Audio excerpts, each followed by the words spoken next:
Halo guys, selamat datang di channel Ekonomi 47. Pertama-tama sebelum kita ke inti videonya, saya ingin mengucapkan selamat Hari Raya Idul Adha bagi teman-teman sekalian yang menjalankannya.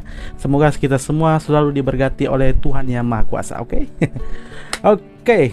Hari ini sesuai judulnya, saya akan melanjutkan alur cerita One Piece. Ini adalah part yang kelima. Kalau teman-teman melewatkan 4 part sebelumnya, silakan untuk klik link yang ada di bawah. Alur cerita One Piece part pertama sampai keempat sudah ada link yang di bawah. Oke teman-teman, jika mau nyambung ke video ini, kita langsung ke alur cerita One Piece part ke 5. Let's go. Episode dimulai dengan Zoro, Nami, dan anak-anak bajak laut Usopp masih menunggu kedatangan Luffy dan Usopp. Bajak laut Usopp menyebutkan bagaimana Usopp selalu pergi ke tebing pinggir pantai untuk menghilangkan rasa lelahnya. Tak lama mereka melihat Usopp berlari menuju ke arah mereka. Tetapi dia tidak menjawab pertanyaan dari Nami dan Zoro mengenai keberadaan Luffy dan malah berlari melewati mereka. Usopp berlari ke arah desa dan mulai berteriak kepada semua orang bahwa bajak laut akan datang di pagi buta untuk menyerang mereka. Usopp lalu mengatakan bahwa mereka harus meninggalkan rumah mereka sekarang juga. Bukannya ditanggapi oleh penduduk desa malah marah ketika keluar dari rumah mereka. Mereka menolak untuk mempercayai Usopp karena Usopp sudah sering berbohong kepada warga desa. Karena peringatannya tidak dianggap, jadinya Usopp berlari ke rumah kaya untuk memperingatinya. Pada saat yang sama, Zoro dan Nami memutuskan untuk pergi ke pantai mencari Luffy. Bajak laut Usopp pun menunjukkan arah jalan menuju ke sana. Dan akhirnya mereka menemukan Luffy tergeletak di dasar tebing, seolah-olah telah mati. Namun Zoro menyentuhnya dengan pedangnya dan Luffy terbangun tidak terluka sama sekali. Kembali ke mansion kaya. Mary, salah seorang pelayan kaya, menunjukkan Kaya kacamata yang ia beli untuk Klahadore sebagai hadiah peringatan tahun ketiganya menjadi pengurus dan pelayan pribadi Kaya. Usopp pun tiba di mansion dan mengatakan kepada Kaya bahwa dia harus segera lari dari sana atau dia akan terbunuh oleh Klahadore. Usopp menjelaskan bahwa Klahadore dan rekan bajak lautnya berencana untuk membunuhnya dan mengambil warisannya. Tapi sayang, setelah penjelasan itu, Kaya menolak untuk mempercayainya. Kembali ke tebing, Luffy memberitahu ke yang lain tentang apa yang akan segera terjadi. Sementara itu, Mary masuk ke dalam ruangan dengan pistol karena dia mendengar kebisingan dari dalam ruangan Nona Kaya. Usopp pun panik dan tanpa pikir panjang meraih Kaya dan melompat ke bawah berniat untuk membawanya pergi dari sana. Penjaga lain yang berada di bawah melihat Usopp hendak menculik Nona Kaya. Mereka pun mengeluarkan senjata api agar Usopp segera pergi dan melepaskan Nona Kaya. Tetapi Usopp menembak mereka dengan slingshotnya untuk mengusir mereka. Kemudian dia menarik lengan Kaya agar mereka bisa melarikan diri bersama. Tetapi Kaya menamparnya.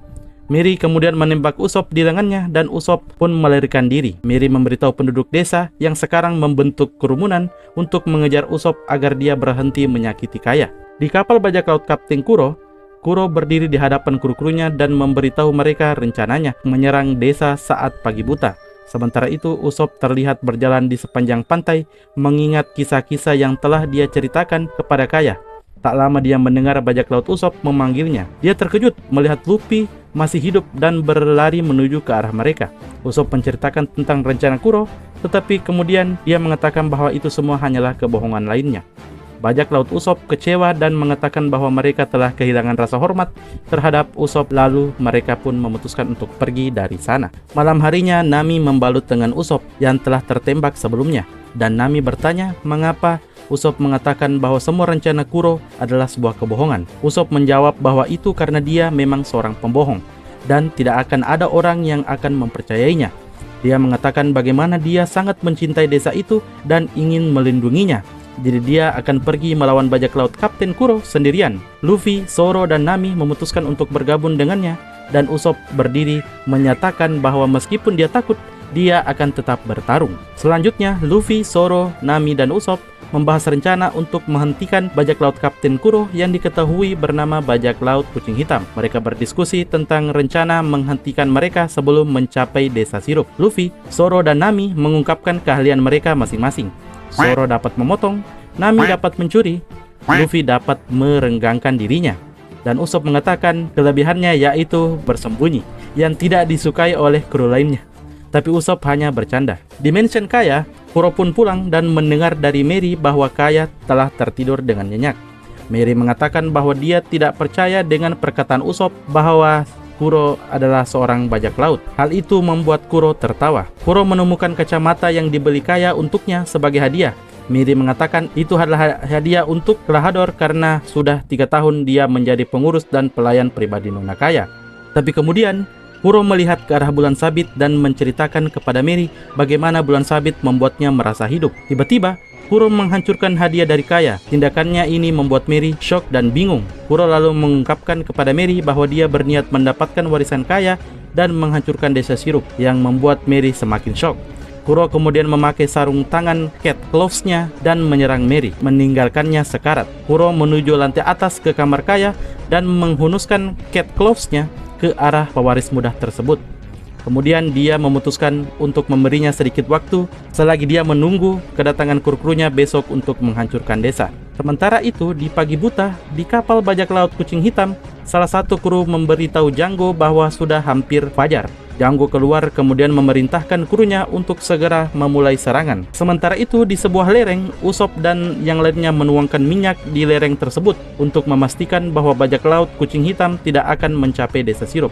Usopp juga berharap dapat menggunakan kemampuan menembaknya untuk mengusir bajak laut dari pulau saat mereka sibuk berusaha berdiri di lantai yang licin. Luffy terkesan dengan kecerdikan Usopp yang membuat si pembohong tersebut bangga. Hari menunjukkan sudah hampir pagi buta. Luffy dan yang lainnya dengan sabar menunggu bajak laut kucing hitam untuk tiba. Kapal bajak laut kucing hitam pun tiba di pantai utara, dan mereka menemukan 2 perahu yang telah digunakan oleh para pahlawan kita untuk tiba di pulau tersebut. Ini berarti Usopp dan yang lain menunggu di lereng yang salah. Nami mendengarkan dengan seksama. Mereka menyadari kesalahan mereka dan mencoba mencapai lereng utara tepat waktu. Hanya Nami dan Usopp yang berlari ke arah yang benar, sementara Luffy malah tersesat karena dia berlari ke arah yang salah. Sementara Zoro berusaha melewati lantai yang berminyak di mana Nami telah tidak sengaja menempatkannya di posisi tersebut. Usopp orang pertama yang tiba di lereng utara dan menembakkan slingshotnya ke beberapa bajak laut kucing hitam dengan kemampuan menembaknya.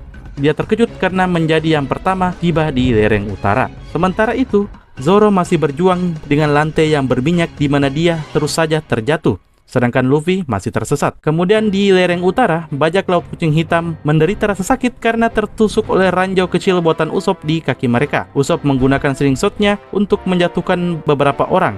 Namun, Nami dan Usopp tidak dapat melarikan diri karena jalan mereka juga terhalang oleh ranjau karena Nami salah melempar. Salah satu bajak laut menjatuhkan Usopp dengan palu besar.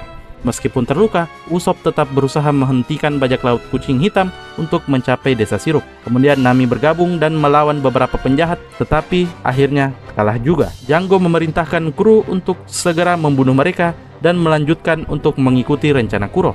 Para bajak laut setuju untuk melanjutkan rencana. Kemudian, salah seorang bajak laut kucing hitam menendang Usopp karena masih menghalangi jalan mereka. Tiba-tiba, bajak laut kucing hitam terlempar kembali ke lereng utara.